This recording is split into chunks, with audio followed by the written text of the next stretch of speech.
My advise to యువతకు నాకు ముఖ్యమైన సలహా ఏమంటే, మీ అనైతిక కోరికలపై మీ నియంత్రణ మీ విజయవంతం కావడానికి లేదా వైఫల్యం కావడానికి కారణమవుతుంది.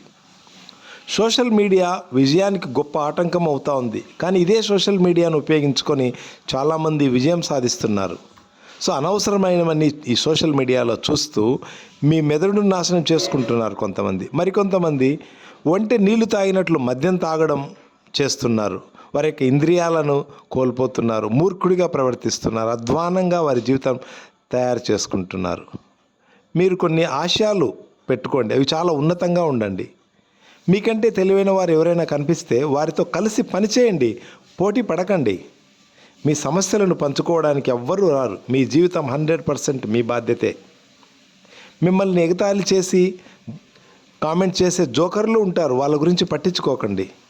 మీకు కావాల్సిందంతా క్రమశిక్షణ, డిసిప్లైన్ మెయిన్ రోల్ ఉంటుంది ఇక్కడ. ఇకపోతే కొంతమంది యువకులు డ్రగ్స్కి అలవాటు పడుతున్నారు. డ్రగ్స్కి అలవాటు పడి అచేతనాశక్తితో ఏం చేయాలో అర్థం కాక సూసైడ్ కూడా చేసుకుంటున్నారు ప్రస్తుత రోజుల్లో. వాళ్ళు ఏం చేస్తున్నారో వాళ్ళకే తెలియదు. ఈ సెల్ ఫోన్లో చెత్త కాంటెంట్తో సమయాన్నంతా వృధా చేస్తున్నారు. కానీ అదే సెల్ ఫోన్ ఉపయోగించుకొని ఎన్నో నైపుణ్యాలను అభివృద్ధి చేసుకున్న వాళ్ళు కూడా ఉన్నారు. మీ గురించి ఎవ్వరూ పట్టించుకోరు. ఫస్ట్ కంఫర్ట్ జోన్ వదలండి, సిగ్గుపడకండి, బయటికి వెళ్ళండి, మీ అవకాశాలను సృష్టించుకోండి. ఇకపోతే మీ కుటుంబానికే ముఖ్యమైన ఫస్ట్ ప్రాధాన్యతనివ్వండి. కొత్త అవకాశాలను కనుగొనండి.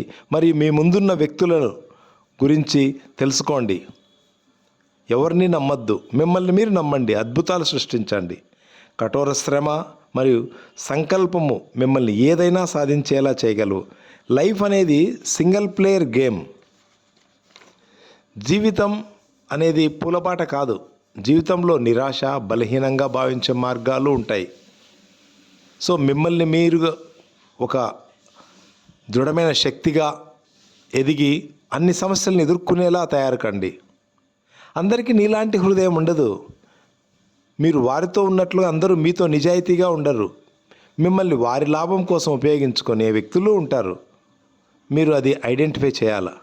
ముఖ్యంగా అట్ ది ఏజ్ ఆఫ్ 25, 25 ఏళ్ళు వచ్చే లోపల మీరు ఇతరుల సక్సెస్ని కూడా ఎటువంటి అసూయ లేకుండా ఆనందంగా గడిపే ఇది కావాలి. క్షమించే గుణం నేర్చుకోవాలి. మంచి ఫుడ్ తినాలి, అవుట్ సైడ్ ఫుడ్ తినకుండా హోమ్లీ ఫుడ్ తినాలి.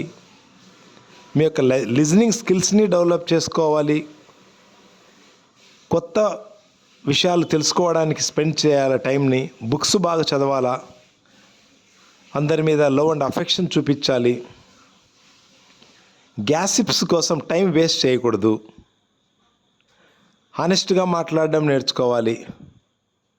జీవితం అంతా ఎంతో సుఖవంతంగా ఉండేటట్లు మీరు మీ అంతకు మీరే పూలబాట వేసుకోవాలి. మీ జీవితం మీ చేతుల్లోనే ఉంది. థ్యాంక్ యూ అనండి ఆల్.